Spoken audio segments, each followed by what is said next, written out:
అమాంతం cake face కొట్టి బావిలో గుద్దుకొని పోయారు నా కొడుకులు.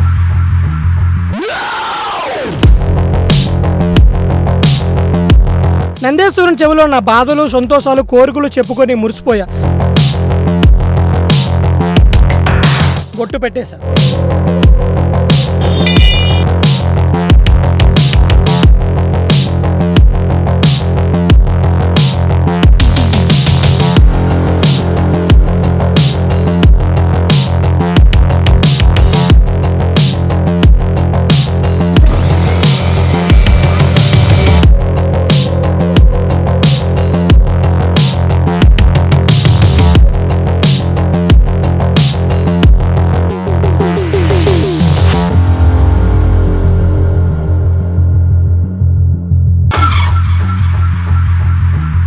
ఈ వీడియోని స్కిప్ చేయకుండా ఎండ్ వరకు చూడండి, మీకు తప్పకుండా నచ్చుతుంది. సర్ప్రైజ్ అనే వర్డ్ తెలుసు కానీ అది ఎలా ఉంటుందో ఇప్పటి వరకు తెలియదు. నా ఫ్రెండ్ సర్ప్రైజ్ అని పేరు చెప్పి మేదన వాటర్ పోయడం కొంచెం కోపం తెప్పించిన భలే హ్యాపీ అనిపించింది.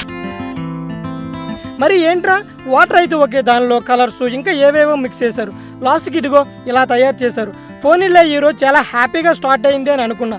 ఇంతలో మళ్ళీ మన ఫేవరెట్ ప్లేస్ అని కేక్ కటింగ్ అని బాంబు పేల్ చేశారు. నిజంగా నాకైతే చాలా భయంగా ఉంది. మా ఇంటి దగ్గర అమ్మా నాన్న ఉంటేనే ఇలా చేశారంటే ఫేవరెట్ ప్లేస్ అంటే ఇక నేను అయిపోయినట్టే. ఎందుకంటే నాకు వీళ్ళ గురించి బాగా తెలుసు. కాకపోతే ఏం చేస్తారని భయం అంతే. పదండి ఏం జరుగుతుందో చూద్దాం. మీతో పాటు ఏం జరుగుతుందో నేను చూడాలి. ఈ ప్లేస్ కోసం 1 minute చెప్పేస్తా. మేము స్కూల్ చదువుకునేటప్పుడు స్కూల్ బంక్ కొట్టి కొంతమంది వచ్చి బావిలో బాగా చిల్ అయ్యేవాళ్ళు. ఈ ప్లేస్ చాలా బాగుంటుంది, ఎప్పుడు గ్రీన్గా ఉంటుంది. ఎవరి మీద ఎన్ని కోపాలున్నా ఇక్కడికి వచ్చాక అన్నీ మర్చిపోయేవాళ్ళు. అంతా అయ్యాక సారతో తన్నులు తినేవాళ్ళు, అది వేరే సంగతి. కానీ అరే బాబు టైం అవుతుందిరా, కేక్ కటింగ్ చేయించండి రా.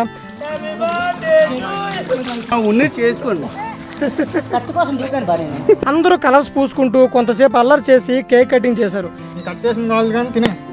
కేక్ కటింగ్ పాడుగాను, కనీసం చిన్న ముక్క కూడా తినలేదురా. నువ్వేమైనా చిన్న పిల్లాడురా కేక్ కట్ చేసి నోట్లో పెట్టడానికి? అమాంతం కేక్ ఫేస్ కొట్టి బావిలో గుద్దుకొని పోయారు నా కొడుకులు.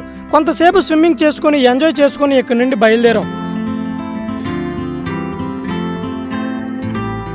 ఏదైనా డే ఇంత హ్యాపీగా స్టార్ట్ అవుతుందని అనుకోలేదు. అంతా అయింది. గుడికి వెళ్ళి దేవుని దగ్గర బ్లెస్సింగ్ తీసుకోవాలని అనుకున్నా. ఫస్ట్గా వినాయకుడి గుడికి వెళ్ళా.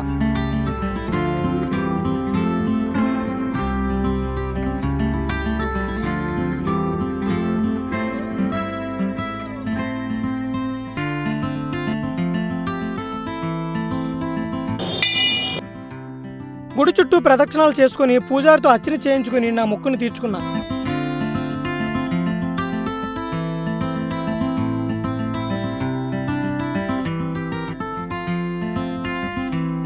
ఇదిగో చూసారా ఎగ్జిట్ దగ్గర నా ఫ్రెండ్ ఎలా కూర్చొని ఉన్నాడో? నా కోసం అనుకుంటున్నారా? అసలే కాదు, ప్రసాదం కోసం. ఇలా బయటకు వచ్చానో లేదో ప్రసాదం అందేసుకున్నాడు. ఇక నేనేమీ చేసేది లేక ప్రసాదం చేతికిచ్చి బొట్టు పెట్టేశా. ఫైనల్గా నా ఫేవరెట్ గాడ్ అయిన శివయ్య గుడికి వెళ్ళి కొంత టైం శివయ్యతో స్పెండ్ చేశా. నందేశ్వరం చెవిలో నా బాధలు సంతోషాలు కోరికలు చెప్పుకొని మురిసిపోయా. నా మొదటి కోరిక నా దేశం బాగుండాలి, నా దేశంలో నా ఇల్లు బాగుండాలని కోరుకున్నాను. నాకెందుకో ఇంతటితో ఆగాలని అనుకోలేదు. జనరల్గా ఇంత సర్ప్రైజ్ చేసిన ఫ్రెండ్స్కి థ్యాంక్స్ చెప్పి సరిపెట్టుకుందామని అనుకున్నా కానీ ఆత్మసాక్షి ఎందుకో ఒప్పుకోలేదు. నేనైతే ఫిక్స్ అయిపోయా ఈరోజు దుమ్ము దులిపేయాలని. అందుకే నా దగ్గరలో ఒక అనాథాశ్రయానికి కాల్ చేసి నైట్కి డిన్నర్ ప్లాన్ చేస్తున్నామని చెప్పా. ఫ్రెండ్స్తో మార్కెట్కి వెళ్ళి కావలసిన కాయగూరలన్నీ తీసుకొని వచ్చాం. ఇంకేముంది, మన వల్ల ఆగుతారా? ఒక్కొక్కరు కత్తిపేట పట్టుకొని కావలసిన కాయగూరలని చీల్చి చెండాడేశారు. ఇంత చూసి అమ్మా నాన్న ఆగుతారా? వాళ్ళు తలో చెయ్యి వేసేశారు.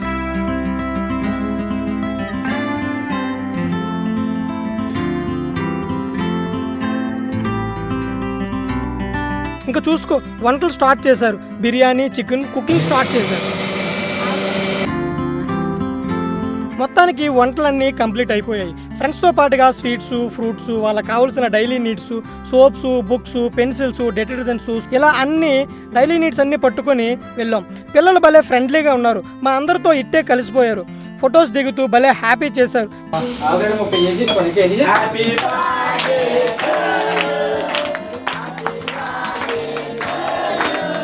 చివరిగా నా ఫైనెస్ట్ కేకు వీళ్ళ మధ్యలో కట్ చేశా. నిజంగా వీళ్ళ మధ్యలో కట్ చేసిన ఈ కేకు నా సంతోషాన్ని తారాస్థాయికి తీసుకుని పోయింది.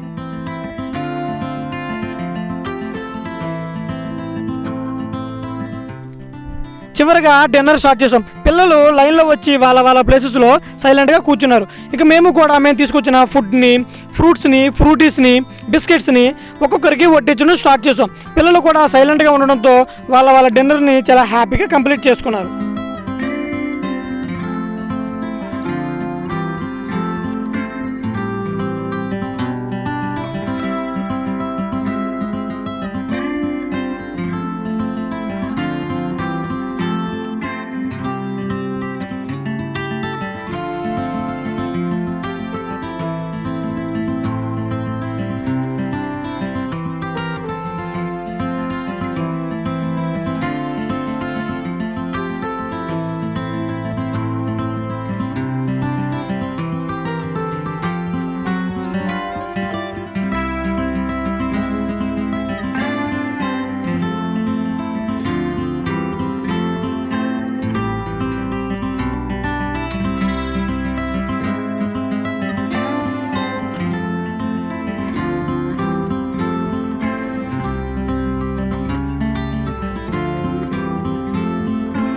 వీళ్ళతో భలే సంతోషంగా అనిపించింది. కొంత టైం స్పెండ్ చేసి అందరితో మాట్లాడి బాయ్ చెప్పి అక్కడి నుంచి వచ్చేసా.